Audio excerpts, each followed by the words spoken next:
प्रतिफलति पदार्थमालिका यत्र गुरुवः पान्तनो नित्यं ज्ञानदर्शननायिका चारित्राणो गम्भीरा मोक्षमार्गोपदेशका।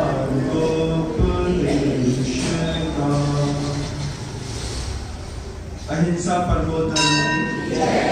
परम पूज्य आचार्य भगवंत गुरुदेव श्री विद्यासागर जी महाराज की जय। वर्तमान आचार्य परमेष्ठी गुरुदेव श्री समय सागर जी महाराज की समस्त मुनि संघ की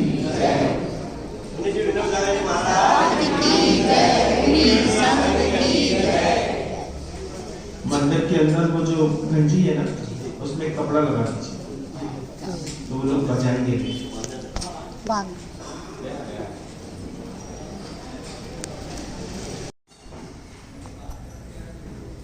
चांदनी चौक के रहने वाले थे।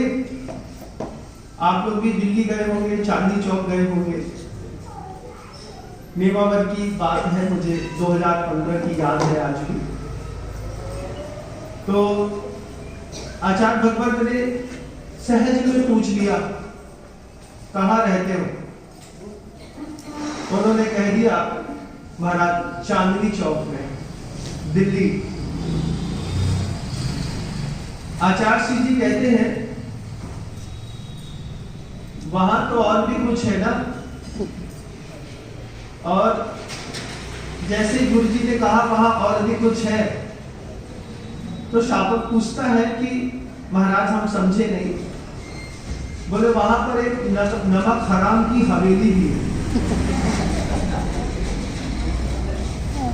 दिल्ली में चांदनी चौक में एक नमक हराम की हवेली है।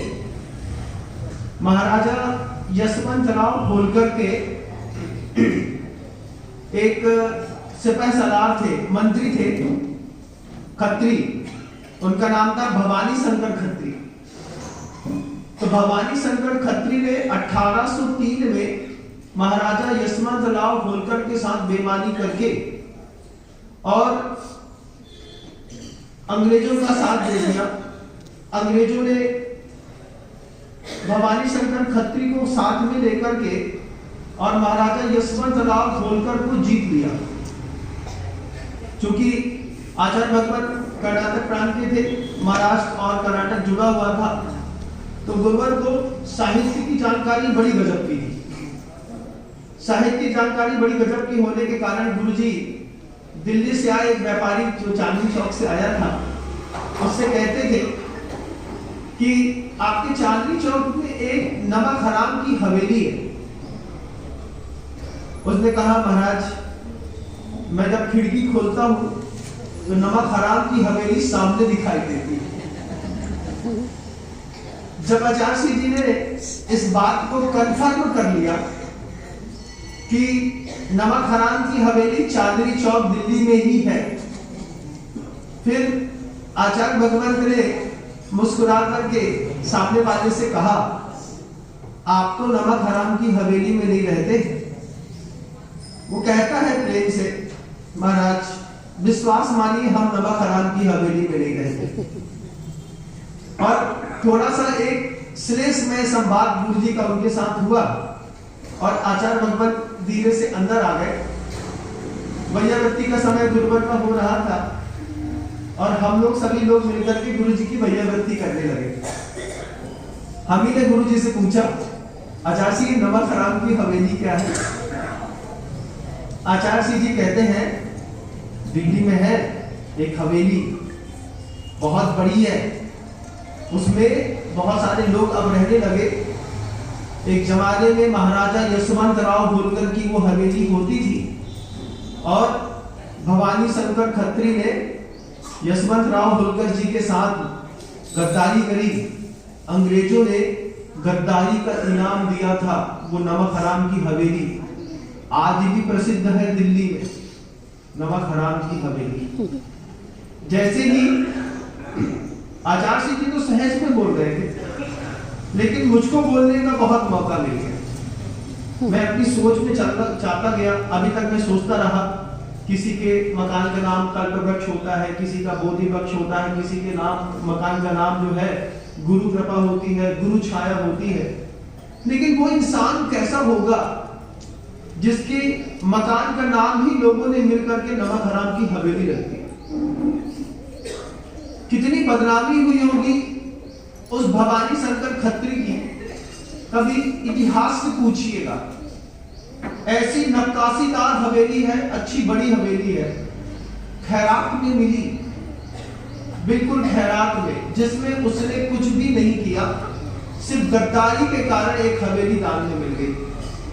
और जिसको हवेली दी थी सिर्फ 100 साल हुए हैं उसको मरे हुए, और 100 सालों में उस हवेली के अंदर आज दिल्ली के अंदर सैकड़ों किराएदार रहते हैं। जैसे एक मधुमक्खी के छत्ते में कई मक्खियां रहती हैं, ऐसी उस हवेली में सैकड़ों किराएदार रहते हैं।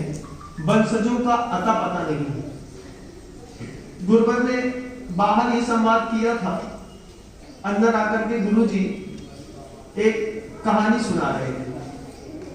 सुनो, बड़े अच्छे से गुरु जैसे पहले हाथ रगड़ते, फिर थोड़ी सी अमृत धारा सुनते। आचार्य जी को अमृत धारा से थोड़ा सा विशेष था कि जब कभी भी कुछ प्रतिकूलताएं होती तो कपूर और अजवाइन का फूल मिला करके और पिपरमेंट मिला के अमृत धारा बनाते हैं। 2 बूंद उंगली में दे दी, आचार्य ऐसे सुनते रहे। पैर सामने फैला हुआ था और फैले हुए पैर में मैं गुरुवर को घी लगा रहा था और भैया बत्ती चल रही थी।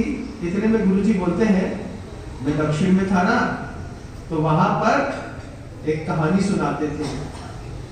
हमने कहा आचार्य आप सुना दीजिए।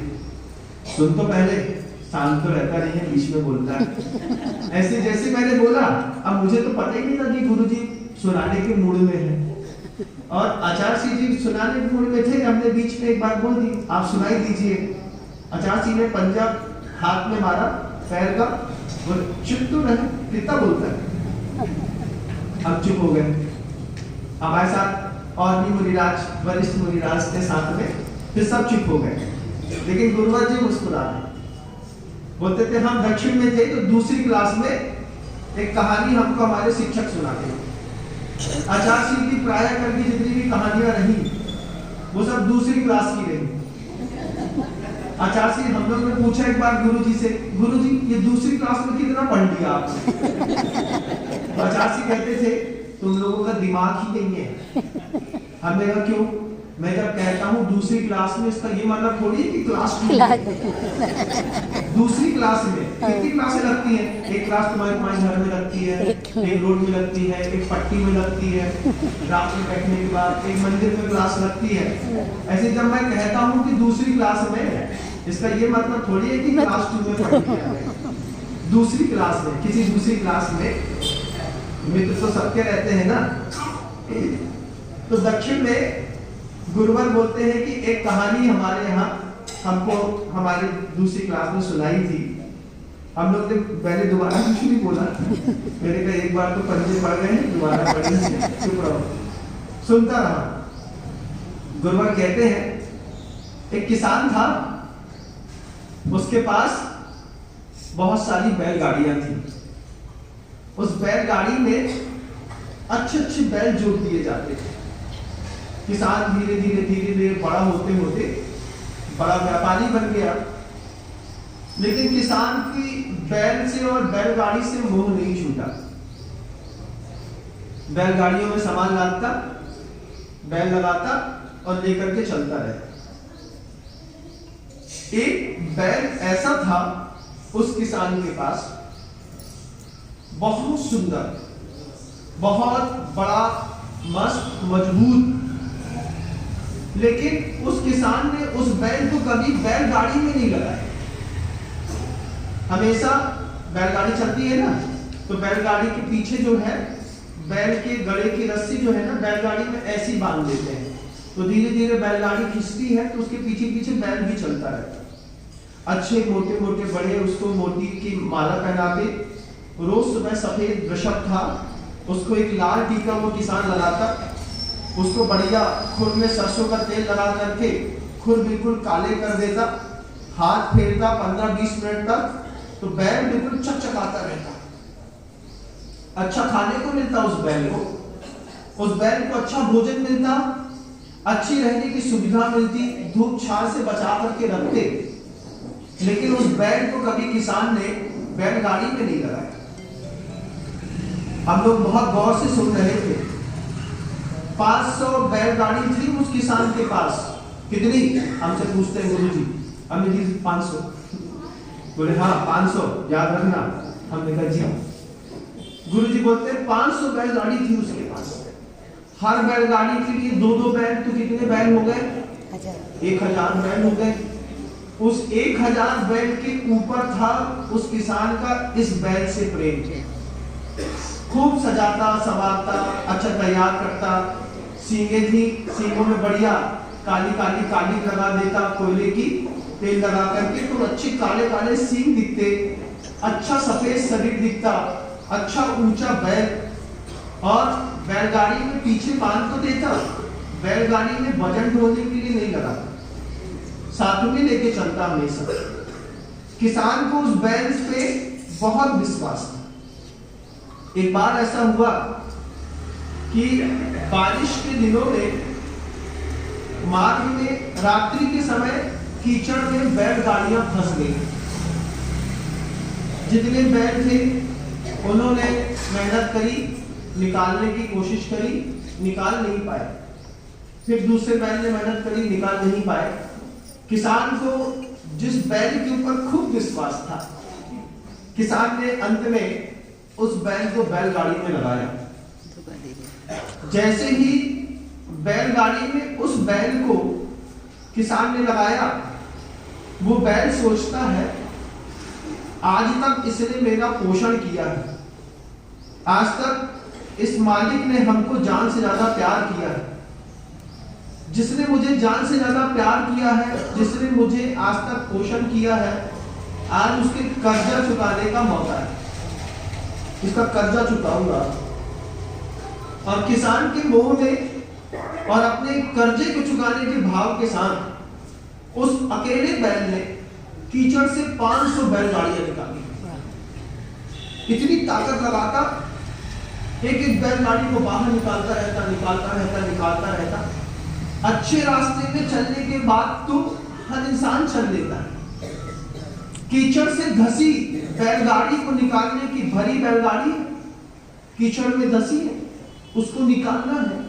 किसान ने जिस बैल को खूब पोषण दिया था, 24 घंटे प्यार दिया था, अच्छे से रखा था, पोषित किया था, उसको जैसे बैलगाड़ी में लगाया, उस बैल ने अकेले 500 बैलगाड़ियां निकाली।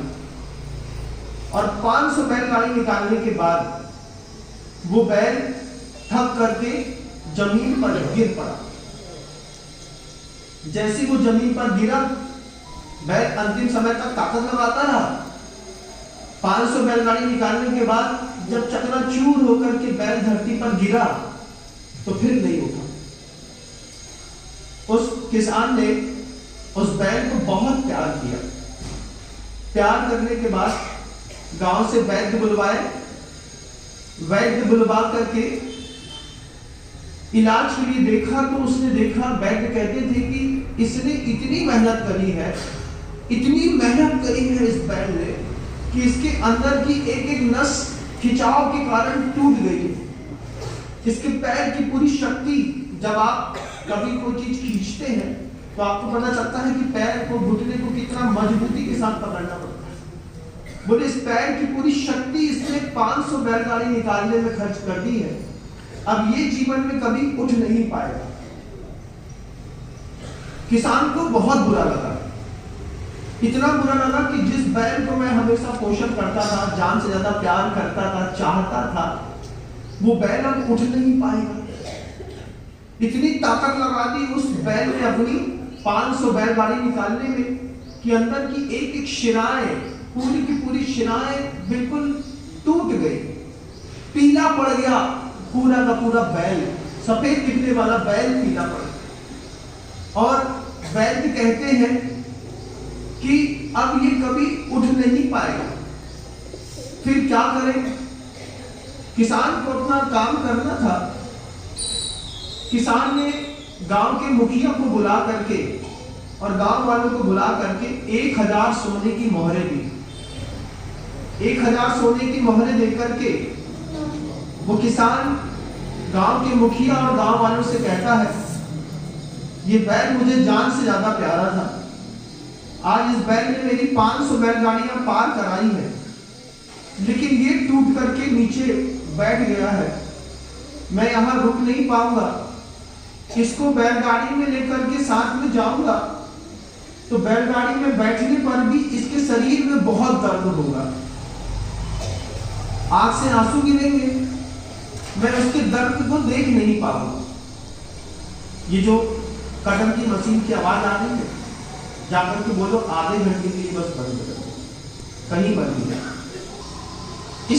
इसको मैंने जान से ज्यादा चाहा है और आप लोग इसकी रक्षा करते हैं। 1000 सोने की मुद्राएं ठोस दी, 4-5 मुद्राएं भी देता तो घास ही तो डालना था और पानी डालना था, लेकिन किसान ने प्रेम के कारण 1000 सोने की मुद्रा दी। गुरुजी हमसे फिर कहते हैं, नम्र सुन रहा है? हाँ गुरुदेव सुन रहा। जैसे ही गुरुजी ने मेरी तरफ देखा, हमने गुरुजी की तरफ देखा, गुरुजी की बड़ी बड़ी आंखें मुझको देख रही थी और मैं उस बैल में अपने आप को देख रहा था। मैं कहीं ऐसा तो नहीं कि ये कहानी मेरे ऊपर कही जा रही है। फिर आचार्य जी कहानी के प्रवाह को आगे बढ़ा गए। गुरुदेव कहते हैं कि उस बैल के लिए उस किसान ने 1000 सोने की मुद्राएं दी गांव वालों को, और गांव वालों को सोने की मुद्रा देने के बाद किसान भारी मन से अपनी बैलगाड़ी लेके आगे निकला। लास्ट में मुखिया के कंधे में हाथ रख के फिर कहता है, मेरे बैल का ध्यान रखना, उसको मैंने बहुत चाहा है, उसने मेरी बहुत मदद की है। आज पिरकुलताओं में उस बैल ने 500 बैलगाड़ियां निकाली, कम नहीं होता है।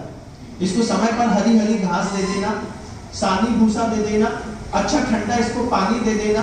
इसको मैं मंगलवार के दिन थोड़ा सा गुड़ और घी खिलाता था, इसको गुड़ और घी की व्यवस्था भी इसके लिए कर देना।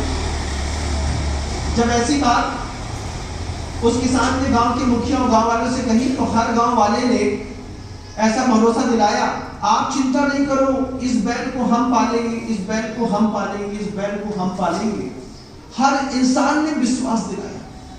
जैसे गुरुदेव जब इधर पर आए थे, आप सब ने गुरुजी को विश्वास दिलाया होगा, जैन शासन को हम ऊंचा करेंगे, हम ऊंचा करेंगे, हम ऊंचा करेंगे।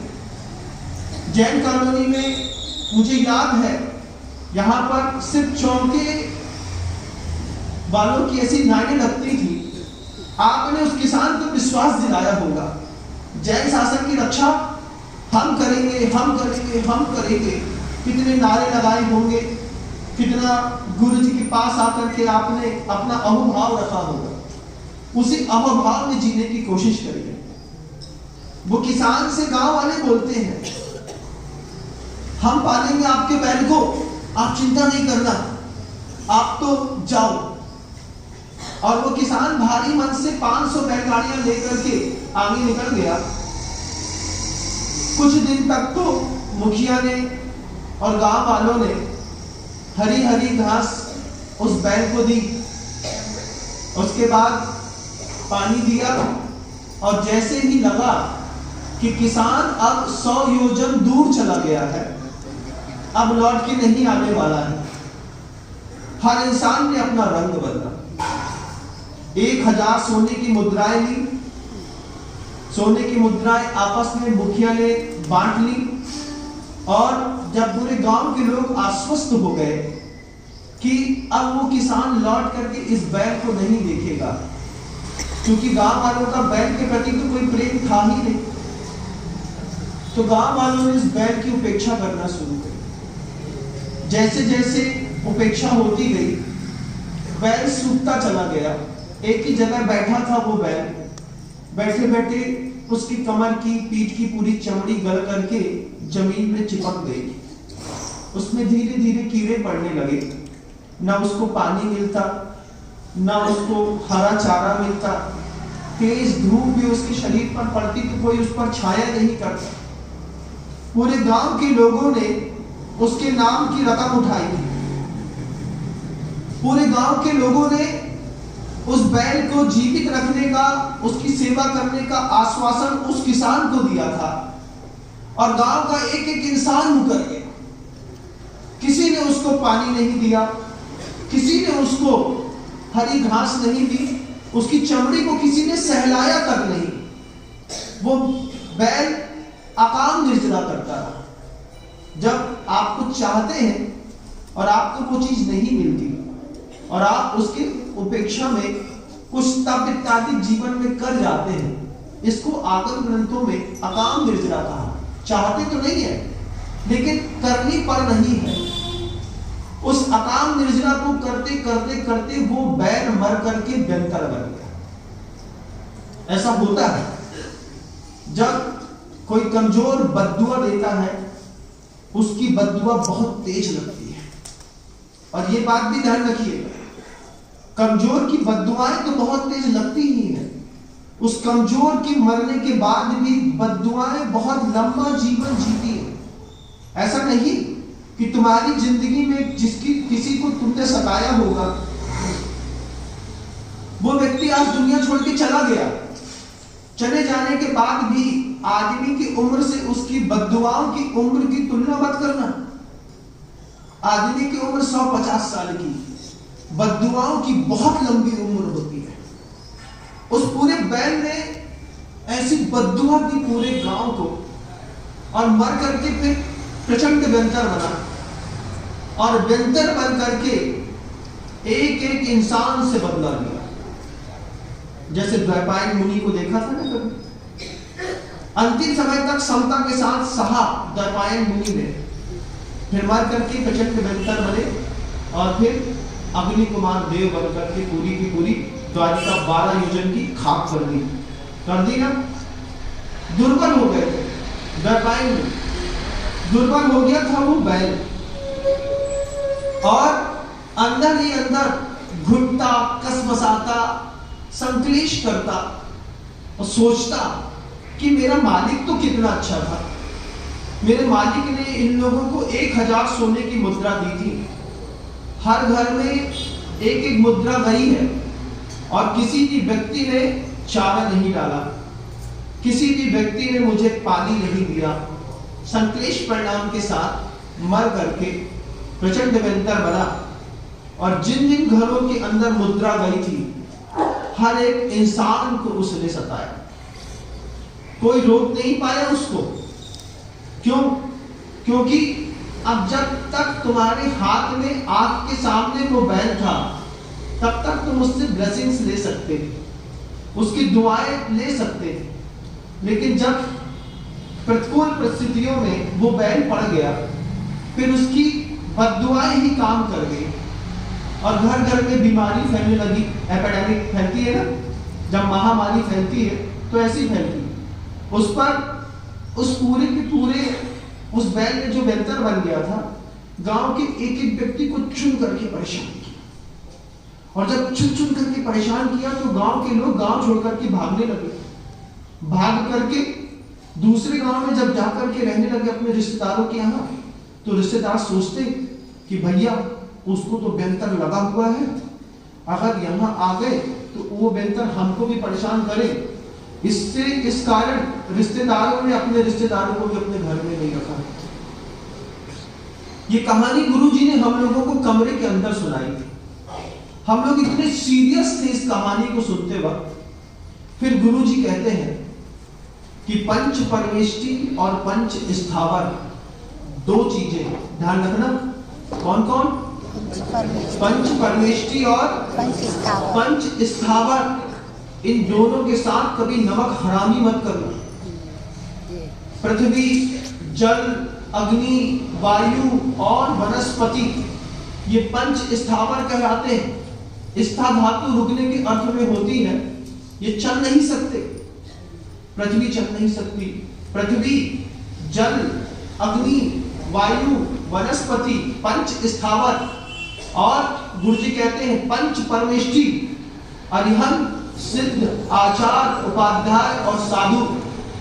इनके साथ गद्दारी करने वाले, इनके साथ नमक हरामी करने वाले, संसार में रह सकते हैं, लेकिन फिर तुम्हारी हवेली नमक हराम की हवेली कहलाएगी।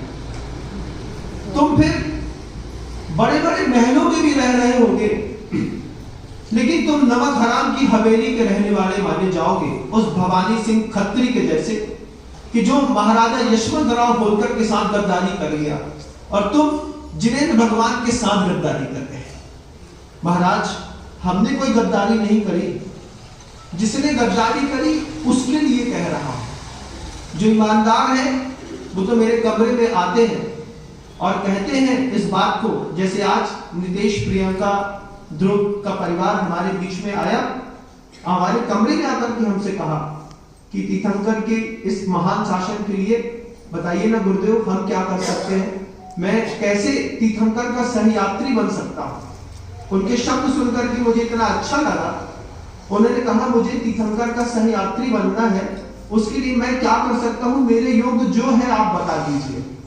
हमने उनसे कहा कि तीर्थंकर के सहयात्री बनने हैं तो अपने को ऐसा ऐसा करना है। और पहली बार में नितेश, प्रियंका, ध्रुव, आरती, उनके पूरे परिवार ने 17 लाख रुपए की बोली स्वीकार की। ये वफादारों की हवेली में शामिल लोग हैं। इनके मकान के सामने लिख सकते हैं कि जिनेंद्र भगवान के पवित्रतम शासन को स्थायित्व बनाए रखने के लिए हमने अपनी पुरुषार्थ से अर्जित संपत्ति का प्रयोग जिनेंद्र भगवान के मंदिरों में किया है। इस बात का आपको गौरव होना चाहिए था। लेकिन नमक हरामों की हवेलियां भी कम नहीं है। नमक हरामों की ऐसी हवेलियां हैं पंच स्थावरों की भी और पंच परमेष्टि के प्रति। आप देखिए कैसी नमक हरामी है, जिस जल के कारण आपका पूरा जीवन टिका हुआ है। 10 लीटर अनछना पानी एक बार टॉयलेट जाने पर आप फ्लश कर देते हैं। क्या ये जल के साथ नमक हरामी नहीं है? बोलो, है महाराज। आपको पता है कि पृथ्वी का दोहन करने के बाद कोयला निकाल करके थर्मल पावर स्टेशन से इलेक्ट्रिक बनती है, और आपने एक एसी चालू किया और एसी चालू करके दूसरे कमरे में जाकर के बैठ गए। तुम्हारे पैसे वाले हो, इसका ये मतलब नहीं है कि संसाधन बर्बाद करोगे। इस बात को ध्यान रखना। पैसे वाले को कोई अधिकार नहीं है संसाधन बर्बाद करने का। अगर आप ये कहते हैं कि इसके बदले तुम हमसे पैसा ले लो, 1 यूनिट बिजली के चक्कर में कितने प्राणियों ने जान गंवाई है, अभी इसका तुमको एहसास नहीं है, इसलिए तुम 2-4-10 रुपए देकर के कहते हो कि 1 यूनिट बिजली ले लो और काम हो जाएगा। नमक हराम है वो लोग जो हर चीज को पैसे से तौलते हैं। पृथ्वी खनन होता है, कोयला निकलता है, थर्मल पावर स्टेशन में, एनटीपीसी में जाती है, बड़े बड़े लोग बॉयलर में काम करते हैं, परमाणु ऊर्जा संयंत्र से बनती है बिजली। तुमने अग्नि की कीमत नहीं करी, अग्नि के लिए तुम नमक हराम हो गए। तुमने पानी की कीमत नहीं करी, थोड़ा सा छोटे से मग्गे में लेकर के भी तुम अपना काम कर सकते थे, लेकिन घर के अंदर तो जैकवार का नया नल लगवाया था, चालू करके ब्रश घुमा करके चले गए। पानी लगातार मुलायम सा एहसास दिलाता हुआ बह रहा है, खुरखुर की उसमें से आवाज आ रही है, सुनकर के तुमको रहीसी फील हो रही है, लेकिन तुम जल के साथ नमक हरामी कर रहे हो। अनछने पानी को तुमने कुल्ला करने में कितना बहाया। ये गद्दारी है भवानी सिंह खत्री के जैसे महाराजा यशवंत राव होलकर के साथ करी। हमने जल के साथ गद्दारी करी, आज जल कीमती हो गया। जो पानी बेहिसाब मिलता था, 30 रुपये लगते थे महीना भर के, आज घर के अंदर पानी का मीटर लगा हुआ है। ये पानी का मीटर जब बोलता है ना 800, 900, 1100, 1200, 1600, 2000, तब लगता है कि पानी कितना कीमती है। पानी की कीमत दुबई में देखिएगा, सिंगापुर में देखिएगा पानी की क्या कीमत होती है। आने वाला भविष्य भारत का भी सिंगापुर और दुबई के जैसा होगा, क्योंकि ग्लोबल वार्मिंग को लेकर के आपको तो लगता है अरे हमारी तो कभी ढूंढते ही नहीं है, हम तो कभी करते ही नहीं है, कर तो रहे हैं कारखाने वाले, हम तो बड़े दूध के दूल्हे हैं। हर नमक हराम यही कहता है कि हम दूध के दूल्हे हैं। नमक हरामों को कभी नमक हलालों की भाषा समझ में नहीं आएगी, क्योंकि जो नमक हलाल होते हैं वो बैल के जैसे अपनी जान की बाजी लगा करके भी अपने मालिक को पार लगाना चाहते हैं। नमक हलाल बनिए, नमक हराम मत बनिए। जल के प्रति नमक हलाली करिए। इसने मुझे प्राण दिया है, गर्मी में ठंडक दी है, इतना तो करूं कि छान लूं, सुरक्षित रख लूं। वाटर हार्वेस्टिंग का एक प्लांट अपने घर में इम्प्लांट कर लूं कि छत इतनी बड़ी है, बारिश का पानी धरती के अंदर चला जाए, हमारे न सही किसी और के काम आएगा। जल के प्रति वफादारी तो बनी रहेगी, लेकिन जल के प्रति नमक हराम होती जा रही है दुनिया। इसका फल निकलेगा, आज नहीं तो कल निकलेगा। नमक हरामी का फल निकलेगा, आज नहीं तो कल निकलेगा। आपने पृथ्वी का इतना दोहन किया, क्या खोद करके देख लिया? अभी दिल्ली में अर्थक्वेक आया है हल्का सा। जब ये भारी वाला आएगा ना, तो मिट्टी की काया मिट्टी में समाने में ज्यादा समय नहीं लगेगा। जिस अट्टालिकाओं में रह रहे हो ना, सिर के ऊपर कितना वजन धरा है तुमको पता नहीं है, और धरती एक बार कांपेगी तो तुम्हारे पैसा से कमाई गई ईट तुम्हारे मूड में पड़े है, और फिर उतई पे मूड फूट जाए है, और फूटने के बाद तुम्हारा दाह संस्कार ना हुई है, उतई पे दबे दबे तुम मर जाओ। क्यों? क्योंकि नमक हरामों की यही गति होती है।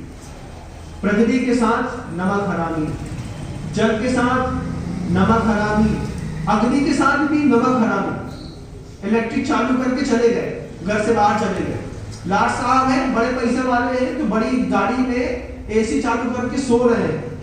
पेट्रोल कहां से आता है पता है? पैसे से नहीं आता है, जान दे करके आता है पेट्रोल। जब हजारों गलियों की स्लाटिंग होती है, स्लाटिंग होने के बाद मास्क के बदले पेट्रोल मिलता है। तुम्हारी अय्याशी के चक्कर में किसी गाय ने अपनी जान गंवाई। ध्यान रखना इस बात। ये अग्नि के प्रति वफादारी रखिए। जितना प्रयोग करना था कर लिया, छोटे छोटे बल्ब लगा ले, इतने में भी काम चलता है। ऐसे झकमक झकमक झकमक पूरा घर चमका के रखा है। अपना घर बना, अपन तो बड़े घर के लोग हैं। हाँ, तुम बड़े घर के तो हो, लेकिन तुमने अभी वफादारी नहीं सीखी। तुमने अभी ये नहीं देखा है कि जिसने हमको पोसा है, जिसने हमको पाला है, जिसने हमको बड़ा किया है, उसके प्रति पंच स्थावरों के प्रति आपको वफादार बनना पड़ेगा। अगर आप पंच स्थावर के प्रति वफादार नहीं है, तो घर के अंदर रोटी खाते समय भी सोचना ये नमक हराम है जो रोटी खा रहा है। नमक हलालों के चेहरे देखोगे तो अपने आप चेहरे के अंदर वफादारी दिखाई देने लगेगी। फिर कहता हूं उस बात को कि नमक हराम कभी नमक हलाल की वफादारी और उसकी भाषा कभी समझ नहीं सकती। आचार्य भगवंत ने इसकी वफादारी मूलाचार में रखी। मूलाचार में रख करके गुरुदेव ने एक कारिका लिख दी, संसार में रहना जदम चले जदम चिट्ठे जदमासे जदम सहे जदम भासे ज बुच्चे ज जम न पापम बज्जई। मूलाचार में आचार्य भट्ट के भगवान ने ये गाथा लिखी। ये गाथा लिख करके हमको समझा के गए वफादार रहना पंच स्थावर के प्रति भी और पंच परमेष्टि के प्रति भी। पंच स्थावरों के प्रति इतनी वफादारी है कि 1 लीटर पानी में पूरा दिन निकालने की सामर्थ्य रखता है दिगंबर मुनि। एक कमंडल में 1 लीटर बस पानी डाल दो। लगातार हम और सौम्य सागर जी लगातार प्रयोग करते रहे। मोटी टोटी रहती थी, उसमें पतला पाइप घुसाया। इसकी फोर्स अगर धीमे होगा तो पानी और कम खर्च होगा। हमने अपना पाइप का होल धीमा किया। गुरुजी का मोटा था, गुरुजी का मोटा होल था, हमने गुरुजी के पाइप कमंडल के पाइप में भी एक पाइप फंसा दिया। हमने कहा आचार्य जी इससे पानी कम खर्चा होता है। तो आचार्य जी बोलते यही तो मैं कह रहा था, कितने दिन से किसी को सूझ क्यों नहीं गई है। मैंने कहा आचार्य जी मैंने उसमें एक पाइप लगा दिया है। तो आचार्य जी शुद्धि करके बोलते हैं आपको जल संरक्षण के लिए धन्यवाद। हमें लगा कहीं आपको बुरा ना लग जाए, आपसे बिना पूछे लगा दिया, पर नहीं, यही तो विवेक कहलाता है कि टोटी का पानी का पाइप इतना पतला किया। अभी सबसे पतला किसी का पाइप दिखेगा ना तो हमारे मुनिराज श्री सौम्य सागर जी के कमंडल की टोटी का पाइप पानी जो है ना बहुत पतला है। और हम लोग प्रैक्टिकल करते रहे, बोले जितना कम पतला छेद होगा उतना पानी फोर्स से गिरेगा। और आपको पानी से हाथ धोना है, ना कि ठोस से हाथ धोना है। तो थोड़े पानी में भी हाथ धोने की कला हम लोगों ने सीखी। हम लोग को देख करके सबने अपनी अपनी टोटी का पाइप जो था होल था वो कम किया, फेमस हो गए हम लोग। बोले और कुछ पतला होता है, कोई बोला तो हमसे सुई के अंदर से तुम हाथ धोने करो। हमने कही वो सीरीज वालों हमारी टोटी में फंस नहीं रहा, तो हम उससे काम कर ये बोला हमने। लेकिन ये क्या थी, वफादारी है कि एक दिगंबर साधु 1 लीटर पानी एक बार कमंडल में चौके का भरवा लेता है ना, उस बाद पूरा दिन निकाल करके सुबह का जंगल होकर के शौच होकर के आकर के फिर उसको खाली करता है, उसको दोबारा भरना नहीं पड़ता। 1 लीटर में एक दिन की जिंदगी जी सांस जा सकती है। आधिकारिक तो इस मामले में और आगे, हमारे तो कमंडल फिर भी 1.25 लीटर का है, उनका तो बुटैया रहती है, शंकर जी की बुटैया छोटी सी 400 ग्राम पानी में काम चला लेती है। और तुमको एक दिन के पूरे निर्वाह में कितना पानी चाहिए है, एक बार सोचो। ये नमक हरामी बंद करो, जल के प्रति, अग्नि के प्रति, वायु के प्रति भी। हवा चालू करी, कूलर पंखा चालू किए, चलते बने साहब, बड़े घर के हैं। ये गद्दारी देश के साथ है, इस देश के साथ की गई गद्दारी का आज नहीं तो कल रिजल्ट निकलेगा। जब आपको इलेक्ट्रिक कहीं और से खरीदनी पड़ेगी, संसाधन है, आज नहीं तो कल खत्म हो जाएंगे। अगली आने वाली जनरेशन, तुम ऐसा कुछ मत करो कि तुम्हारे गुनाह की छाया तुम्हारी औलादों पर पड़े। कुछ ऐसी नेकी करके जाओ कि तुम्हारी नेकी का एहसान मंद तुम्हारी औलादें हो कि हमारे पिता ने कम से कम ऐसा तो किया। चामुंडराय ने जब प्रतिमा बनाई होगी तब उसके पूर्वज जो उनकी संतानें होंगी वो भी तो सोचते होंगे कि हमारे बाबा ने, हमारे परबाबा ने, हमारे दादा ने इतनी बड़ी प्रतिमा बना के चले गए। क्या किया कि माता पिता की नेकियों का एहसास उनकी संतानों को होने दो, और आपके इस गुनाह के कारण आपकी संतान बर्बाद होगी तो आप भी जवाबदार होंगे। ऐसा तो नहीं है कि आप जवाबदार नहीं होंगे। आचार्य जी ने शुरुआत करी थी नमक हराम की हवेली से, और लेकर के हमको कमरे के अंदर कहानी सुनाने लगे उस बैल की। बैल के बाद पंच स्थापन पर गुरुवर आए। पृथ्वी, जल, अग्नि, वायु और वनस्पति जितना संरक्षण कर सकते हैं इनका संरक्षण करिए, पोषण करिए, बड़ा करिए। उसके बाद गुरु जी कहते हैं पंच परमेष्टि, जिन आचार्य, जिन उपाध्याय, जिन साधु की कृपा से ये जिन धर्म पल्पित और पोषित हुआ। पैसे वाले लोग किसी दूसरे धर्म में जब पैदा हो जाते हैं ना, तो बकरा काट करके कौन सी प्रतिमा के सिर पर उल्टा लटका देते।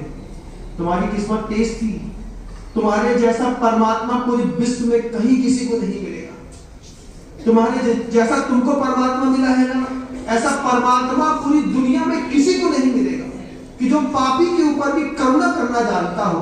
ऐसे परमात्मा को अखिल विश्व में खोज लो, लेकिन मिलेंगे तो सिर्फ जैन शासन के तीर्थंकर मिलेंगे, जिन्होंने पापी की भी हिंसा नहीं करी, धम्मो दया विष्णु तो कह करके पापी को भी छोड़ा, कमट जैसे लोगों को छोड़ा।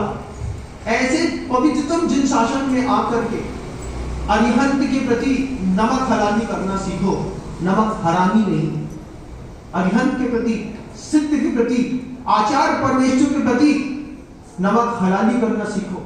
इस बात के अंदर खुशी रखो कि जिसके कारण हमको रोटी मिलती है, ऐसे अरिहंत, सिद्ध, आचार, उपाध्याय और साधु परमेष्टि के प्रति हम जन्म से वफादार थे, जन्म से वफादार हैं, जन्म तक वफादार रहेंगे।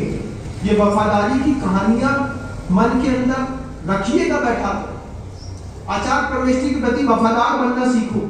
कैसे वफादारी होती है? अभी तो आचार्यों से दीक्षा ले ली और अपनी जिंदगी जीने में लग गए, प्रथम स्वात्म चिंता से। आप बड़ी सरल बात है, लेकिन आचार्यों का विजन देखो। पंचम काल है, इस पंचम काल में किसी को मोक्ष नहीं होता, ये बात बिल्कुल तय है। उसके बाद भी साधु साधना करता है। क्यों करता है महाराज? इस साधना का परिणाम निकलेगा अगली पर्याय में उत्तम द्रव्य, उत्तम क्षेत्र, उत्तम काल और उत्तम भाव मिलेंगे। फिर एक बार साधना करेंगे, फिर एक बार मुनि बनेंगे, फिर एक बार तपस्या करेंगे और विदेश क्षेत्र में तीर्थंकर के साक्षात दर्शन करके और सिद्धालय में जाकर के बैठ जाएंगे। वहां पहुंचने की कवायद है। यहां पर, यहां से भगवान बनने की कोई कवायद नहीं है। यहां से साधना का सिर्फ एक उद्देश्य है कि उत्तम द्रव्य, उत्तम क्षेत्र, उत्तम काल और उत्तम भाव एक बार मिल जाए भगवान। हुंडा-सर्टी काल में तो पापी पैदा होते हैं, हम भी तो पापी ही हैं, लेकिन दिमाग में बत्ती जलती है कि जिन गुरु की कृपा से मार्ग दिखाई दे गया, जिन गुरु की कृपा से हमको हमारा संसार का अंत दिखाई दे गया, उन बड़े बड़े महान आचार्यों के प्रति वफादार रहे। नमक हरामी न बने। नमक हरामों की हवेलियां तो हो सकती हैं, लेकिन बेचारे बदनाम बहुत होते हैं। तुमको संसार में कोई पूछेगा, इसके लिए संसार जवाबदार नहीं है, इसके लिए तुम जवाबदार हो कि तुम कुछ ऐसा करो कि संसार के लोग बोले कि उसके होने से जैन समाज का अस्तित्व था, उसके होने से शासन की सुरक्षा थी, उसके होने से मुनियों का बहुमान बढ़ता था। इसके लिए तुमको खुद करना पड़ेगा। आज उठ करके आए, कल उठ करके आए, इसके पहले उठ करके आए, लगे हैं वो लोग बिजनेस करते हैं बड़ा बड़ा, लेकिन विद्वान भी अपनी हैसियत और बहुमान वाला करते हैं। क्यों? तीर्थंकर का सहयात्री बनता है महाराज। हम जवाबदारी नहीं उठाएंगे तो कौन उठाए? किससे अपेक्षा रहेगी? कौन करेगा जिन शासन की सेवा? कोई दूसरी करेगा? किससे? इसके सामने वाली कॉलोनी वाले से बोलेंगे तो क्या वो जैन शासन संभालेगा? नहीं संभालेगा। लेकिन यहीं के लोग अगर नहीं संभालेंगे तो फिर नमक हरामों की हवेलियां तो कई देखी है हमने, उसमें आपके परिवार का नाम ना आए, इस बात की आप बस चिंता करते रहियो कि पंच स्थावर और पंच परमेष्टि के प्रति हमको नमक हराम नहीं बनना है। दया क्षमा का उपदेश कहां से सीखा था तुमने? मां के पेट से सीख के आए थे। वासना मां के पेट से सीख करके आए थे। पाप पुण्य मां के पेट से सीख करके आए थे। क्या सीख करके आए थे तुम पेट से? क्या आता था तुमको? तुमको इज्जत मिली किसके बदौलत? तुम्हारी बदौलत नहीं, इन्हीं पंच परमेष्ठियों के कारण पूरी कौम की इज्जत पूरे विश्व में, पूरी दुनिया में कहीं पर भी चले जाइए, जैन फूड अवेलेबल है। जैन फूड बता रहा है कि हम छोटे से मुट्ठी भर के लोगों ने पूरे विश्व को एक ऐसा संदेश दिया है कि जैन ऐसी पवित्रतम कौम है जो अशुद्ध भोजन नहीं करती। इससे भी हमसे भी बड़ी बड़ी मेजॉरिटी वाले लोग हैं, लेकिन उनके नाम का कहीं भी इस्लामिक फूड नहीं चलता, यहूदी फूड नहीं चलता, पारसी फूड नहीं चलता, लेकिन पूरे विश्व में हर जगह जैन फूड चलता है। इसका कमाल क्या आपने किया? तुमने कुछ नहीं किया। तुम तो आलू प्याज लहसुन और पता नहीं क्या क्या खाते हो रात में 12 बजे तक। फिर किसका कमाल है कि पूरी दुनिया में जैन फूड मिलता है? जैन संतों की ताकत थी कि पूरी दुनिया में जैन फूड मिलने लगा। पंच परमेष्टि के प्रति नमक हरामी मत कर। पंच स्थावर के प्रति नमक हरामी मत करना। गुरु जी कहते थे हम लोगों से, वफादार बनो अपने गुरु के। हमने कहा गुरु जी आपको देख करके तो सीखते हैं कि आज दादा गुरु नहीं है, उसके बाद भी आप कितना दादा गुरु का नाम लेते हैं, कितना दादा गुरु के उद्देश्य की आदर्शों की चिंता करते हैं, सुबह से लेकर शाम तक रखते हैं। ये वही बैल है जो चंद्रगिरी में इतने सारे लोगों को पार लगा करके, थक करके, पीले पड़ करके और चले गए। सोचिएगा क्या किया है आचार्य भगवंत ने हम सबके लिए। कहां हम लोग पढ़े थे हम लोग खुद जानते हैं। हमारा अतीत हमसे अच्छा कौन जानेगा, और आपका भी अतीत आपसे अच्छा कौन जानेगा। जवानी में, बुढ़ापे में, अधेड़ अवस्था में, बचपन में कितने पाप किए थे तुमने, हमने। आचार्य सिंह जी की एक मुस्कुराहट से सारे पाप स्खलित हो गए। जब गुरु जी ने कहा कि काम करना, 3 उपवास कर लेना, सब ठीक हो जाएगा। इतने में कोई एक ऐसा परमात्मा था जीवित अवस्था में जो हमारे पाप के बोझ को मिटाने की सामर्थ्य रखता था। वो 55 साल 57 साल तक लगातार हर बैलगाड़ी को पार कराते रहे। कितने सारे साधु निकाले, कितने सारे शावकों को प्रतिमाओं के व्रत दिए, कितने सारे गृहस्थों की गृहस्थी लाइनअप करी, कितने सारे लोगों को बड़ी बड़ी बीमारियों से बचाया, कितनी धर्म की उन्नति करी, 7.5 लाख गौवंश की रक्षा करी, बड़े बड़े मंदिर बनाए, तुम्हारी सुविधा के लिए भगवत जैसा हॉस्पिटल बनाया। अंत में गुरुदेव थक करके चूर हो गया वो बैल। गिरा तो फिर उठा नहीं, लेकिन अंतिम समय तक वो बैल कहता रहा, जिसका खाया है, जिसके लिए पोषित हुए हो, जिससे पोषित हुए हो, उसके प्रति वफादार बनो। नमक हलाली करो, नमक हरामी मत करो।